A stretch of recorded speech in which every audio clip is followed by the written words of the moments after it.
بسم الله الرحمن الرحيم.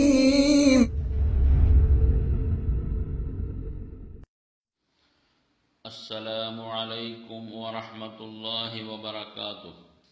بسم الله والحمد لله. اللهم صل على سيدنا محمد وعلى آله وصحبه وسلم.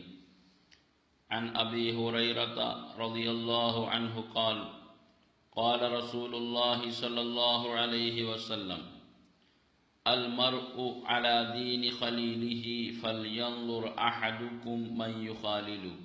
رواه الترمذي.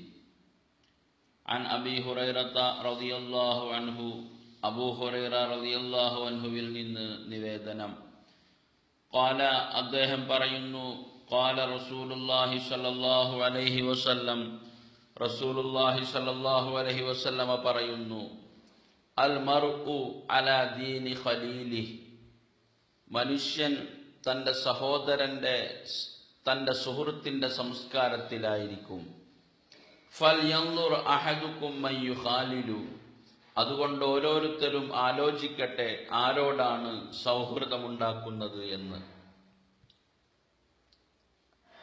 ഇമാം തുർമുദി റഹിമഹുല്ലയും മറ്റു മുഹദ്ദിസുമാരും റിപ്പോർട്ട് ചെയ്ത ഈ ഹദീസ് സൗഹൃദം ഏത് രീതിയിലായിരിക്കണം, ആരോടായിരിക്കണം എന്ന് നമ്മെ പഠിപ്പിക്കുകയാണ്. അള്ളാഹുവിന്റെ മാർഗത്തിൽ സ്നേഹിക്കുന്നത് അള്ളാഹുവിന് വളരെയധികം ഇഷ്ടമാണ്.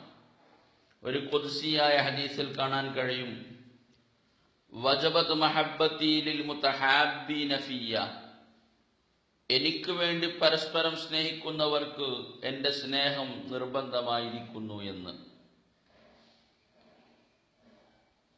നാളെ അർശിന്റെ തണൽ ലഭിക്കുന്ന 7 വിഭാഗം ആളുകളുടെ കൂട്ടത്തിൽ നബി കരീം സല്ലല്ലാഹു അലൈഹി വസല്ലം എണ്ണിയ ഒരു വിഭാഗം: റജുലാനി തഹാബ്ബാ ഫില്ലാഹി വജ്തമാ അലൈഹി വതഫറഖ അലൈഹി, അള്ളാഹുവിന്റെ മാർഗത്തിൽ പരസ്പരം സ്നേഹിക്കുകയും അള്ളാഹുവിന് വേണ്ടി ഒരുമിച്ച് കൂടുകയും വേർപിരിയുകയും ചെയ്യുന്നവരാണ് എന്ന് നബി കരീം സല്ലല്ലാഹു അലൈഹി വസല്ലമ പറഞ്ഞതായി കാണാൻ കഴിയും.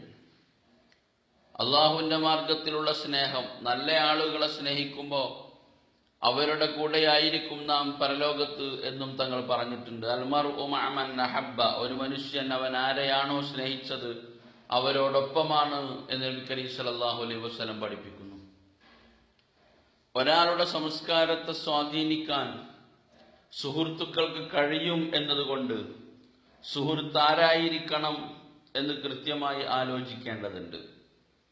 അതാണ് ഈ ഹദീസ് പഠിപ്പിക്കുന്നത്. അൽ മർഉ അലാ ദീനി ഖലീലിഹി, മനുഷ്യൻ തന്റെ സുഹൃത്തിന്റെ സംസ്കാരത്തിലായിരിക്കും.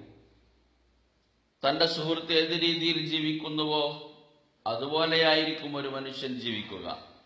അതുകൊണ്ട് സൗഹൃദം എപ്പോഴും, ദൃഢമായ സൗഹൃദം, ആത്മസുഹൃത്ത് എപ്പോഴും നല്ലവനായിരിക്കണം എന്ന കാര്യത്തിൽ നമ്മൾ ശ്രദ്ധ പുലർത്തേണ്ടതുണ്ട്. അല്ലാത്ത ശത്രുക്കളാണെങ്കിലോ അവർ പരലോകത്ത് അല്ലാത്ത സുഹൃത്തുക്കളാണെങ്കിലോ അവർ പരലോകത്ത് ശത്രുക്കളായിരിക്കും എന്ന് നബി കരീം സല്ലല്ലാഹു അലൈഹി വസല്ലമ പഠിപ്പിക്കുക.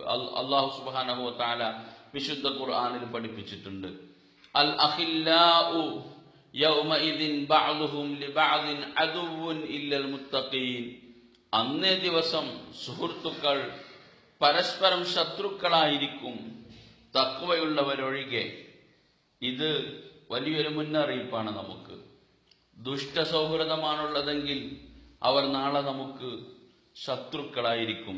അതുകൊണ്ട് നല്ല ആളുകളോട് സൗഹൃദമുണ്ടാക്കാൻ നമ്മൾ ശ്രമിക്കണം. ഒരാളുമായി സൗഹൃദം തുടങ്ങുമ്പോൾ അയാളുടെ പേര് ചോദിക്കണം, ഉപ്പയുടെ പേര് ചോദിക്കണം, നാടേതാണ് എന്ന് അന്വേഷിക്കണം. ഇതൊക്കെ സ്നേഹം കൂടാൻ കാരണമാകും എന്ന് നബി കരീം സല്ലല്ലാഹു അലൈഹി വസല്ലം പഠിപ്പിച്ചിട്ടുണ്ട്. അല്ലാഹു സുബ്ഹാനഹു വ തആല നല്ല സൗഹൃദത്തിന് നമുക്ക് തൗഫീഖ് നൽകുമാറാവട്ടെ.